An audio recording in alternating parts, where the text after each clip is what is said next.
इस बात का आपको ध्यान रखना कि आपके एम्प्लॉयर ने आपके लेबर ऑफिस में वो नोटिफाई किया है कि नहीं, जॉब कॉन्ट्रैक्ट उसने सबमिट किया है या नहीं।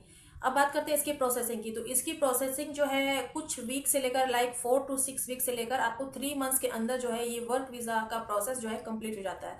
अगर आप work visa, seasonal work visa application करते हैं तो आपको जो है 2 से 6 वीक्स के अंदर आपको वर्क परमिट आपके हाथ में आ जाने के बाद आपको क्या करना होता है कि पुलिस कॉन्सुलेट में आपको, जैसे आप D type visa application process करते हैं सेम ऐसे ही प्रोसेस करना आपको ई कॉन्सुलेट पोर्टल से। देन आपको 2 से 4 वीक्स 6 वीक जो आपको वर्क परमिट आने में लगे, उसके बाद 50 to 30 डेज के अंदर जो है ये वीजा का अप्रूव होने का, वर्किंग डेज जो है वीजा अप्रूव होने का टाइम है। मतलब 15 to 20 डेज के अंदर, 30 डेज के अंदर जो है ये प्रोसेस कंप्लीट हो जाता है और आपके हाथ में सीजनल वर्क वीजा का जो अप्रूवल है वो आ जाता है। किसी भी वर्क एक्सपीरियंस की जरूरत नहीं है इस, और आप लोगों को कुछ ऐसी एक्सपीरियंस होगा जिसकी वजह से आप लोगों ने मुझे कमेंट किया था सीजनल वर्क वीजा के लिए।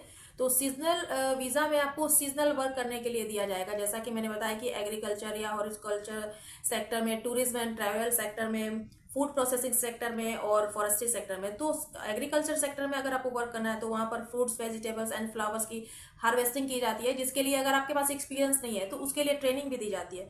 फूड प्रोसेसिंग में आपको फैक्ट्री में वर्क करना पड़ेगा, जो भी है कुकिंग का या फिर कोई भी फूड प्रोसेसर का काम है तो वो आपको करना पड़ेगा और इसके लिए भी आपको ट्रेन कर दिया जाता है। फॉरेस्ट्री सेक्टर में tree planting, cutting and would related activities जो भी होती है, जैसे कि कारपेंटर्स वगैरह होते हैं, तो सीजनल वर्क में ये सब वर्क होता है। कारपेंटर का हो गया, आपका एग्रीकल्चर सेक्टर में हो गया, फॉरेस्ट्री सेक्टर में हो गया। टूरिज्म एंड हॉस्पिटैलिटी सेक्टर में जैसे पीक सीजन में ट्रेवलर्स आते हैं और विजिटर्स आते हैं घूमने फिरने के लिए, तो उस टाइम पे जो होता है वर्कर्स की बहुत ज्यादा डिमांड होती है इस सेक्टर्स में।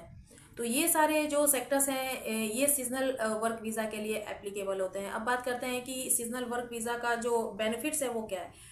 तो ये जो है फर्स्ट बेनिफिट आपका ये है कि अगर आप परमानेंटली स्टे नहीं करना चाहते, परमानेंटली सेटल नहीं होना चाहते, टेम्परेरी वर्क करना चाहते हैं, शॉर्ट टर्म में वर्क करना चाहते हैं, तो ये आपके लिए बेस्ट ऑप्शन होता है। और अगर आप चाहते हैं, जैसे रहने के बाद कुछ लोगों को इंटरेस्ट हो जाता है कि आपको वहीं रहना चाहिए, वहां पर ज्यादा अच्छा है, तो आप इसको एक्सटेंड भी करा सकते हैं। लेकिन इसमें एक बात का ध्यान रखना होगा, सपोज आप एग्रीकल्चर सेक्टर में वर्क कर रहे हैं तो आपको जॉब चेंज नहीं करनी है, ये सेक्टर चेंज नहीं करना। अगर आप सेक्टर चेंज करते हैं तो फिर से आपको वर्क वीजा एप्लीकेशन करना होगा, न्यू वर्क वीजा एप्लीकेशन करना होगा। तो उसी सेक्टर में आप दूसरी कंट्री में भी मूव होकर के कर सकते हैं या फिर उसी कंट्री में भी आप वर्क कर सकते हैं।